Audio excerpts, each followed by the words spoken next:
Well,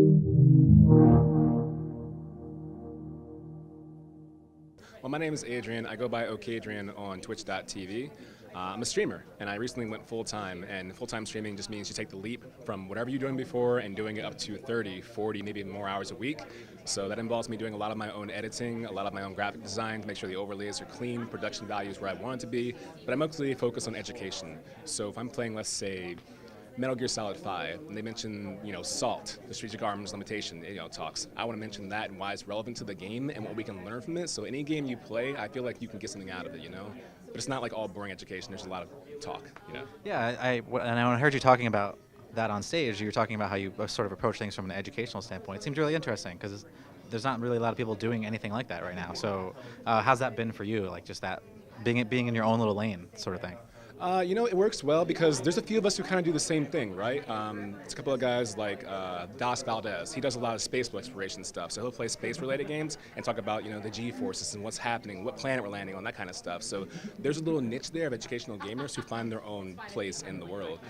For me, it's nice because it gets other people to have the same idea and like branch out, and they'll tell me things like, I was playing a game and I saw this, I didn't know what it was, I looked it up and now I know what it is. So you get that vibe of like, it's working, like you're developing a little online classroom and it makes you research, it makes you feel smarter, or you go out in public and you mention things and you're always engaging to learn more. You never like stop learning or you go out and say, I know lots now. You're just constantly learning, so it's nice to do that in that space. It's been also, I feel like it's probably interesting for you to be here because you're not necessarily teaching people, but you are sort of educating them on the idea of taking care of themselves, and we're here for the Affordable Health Care Act. Can you talk about that and how that experience has been for you? It's been really overwhelming too. I think it's a great space for it, right? Because when you go online in gaming, there's always been this stigma, this connotation of like gamers and do they take care of themselves? What can they do? Are there social skills involved and things like that, right? So this allows us to reach people who feel like that no one's listening to them or no one cares about them and they're in their own little space and they go online and maybe they don't talk. They just hang out and chat because that's their safe place where they know they're safe, but they have no one talking about the important things because they're afraid no one listens. Well, now we're here and we can be the people that say, you know what, we're you. We're in the same place you are. We want to explain why this is important, how it can help you, because it has helped us. And I think that little, operation we have there works out really nicely. What's it been like to get invited to the White House for the first real big gaming event here? It's like when I heard the news, I actually cried. Like, because when you're a kid watching things in the White House, you see celebrities arriving, a lot of handshakes and important people, and you sit there with like your popcorn, like, wow, that's incredible. But you walk by and you take pictures. So when they tell you you're going to be here amongst like all the suits and ties and everything else and the cameras everywhere, I didn't know how to explain it. I told my mom and she was like, ugh, and then I started going, ugh, and we're both just crying. But it's really cool because it is once in a lifetime. That sounds very cliche, but like, I don't know if I'm coming back. Like, no one's gonna say, let's bring Adrian back to the White House to do whatever and like fix some plants. But it's really cool and it's nice to be here, especially with like friends that I have here and people that I've been meeting that like are new friends, people you kind of know about. So it's a nice meeting ground and breeding ground for opportunity. So, I mean, this whole opportunity is basically brought about by Twitch having this like enormous reach.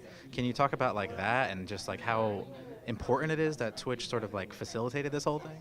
It's very important because Twitch started off as a very, very small company, and like most success stories, they've grown up to this great thing. And now you hear friends talking about it, like saying, oh yeah, I've heard of Twitch.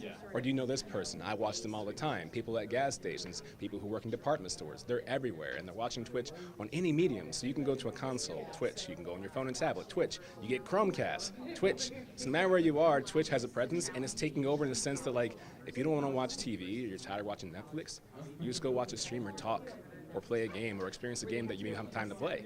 So you watch somebody else play it. So Twitch has this ability to reach out and touch so many hands at once globally that like the roots just keep spreading out further and further. And it's really important for them just because this is the start of something, This isn't like the apex and we're done. It's like they do this and then next year it's bigger and bigger. And the seed's already planted, so by then everyone knows about it and it's stronger.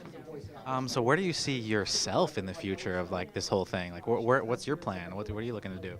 I'm not very good at planning. It's my sister. I'm more of like in the moment, like you go to a theme park and like whatever you're gonna do, I don't know, let's just walk around. So that's kind of what I'm doing right now. I'm just walking around on Twitch. I'm enjoying my time right now. I have a lot of opportunities that have been granted to me. I take advantage of them and I'm very thankful for them. Long-term planning, I guess, if I had to think about it, maybe one day end up at Twitch. I'd like to continue what I do right now under the umbrella of Twitch and a more like hands-on role of saying you're with us directly. If I could do that, fantastic. If not, I'll keep doing what I do right now. Whatever happens, hopefully it works out. Awesome. So where can people find you on Twitch, on Twitter, all the social media stuff? Just give me that rundown. Sure. Twitch.tv/Okaydrian, Okaydrian. Support mental of OK and Adrian. Same thing on Twitter, Instagram, that kind of stuff. I don't use Facebook. I forgot it exists. It's under a rock somewhere in the Stone Age. Unless you're watching Facebook, I love you.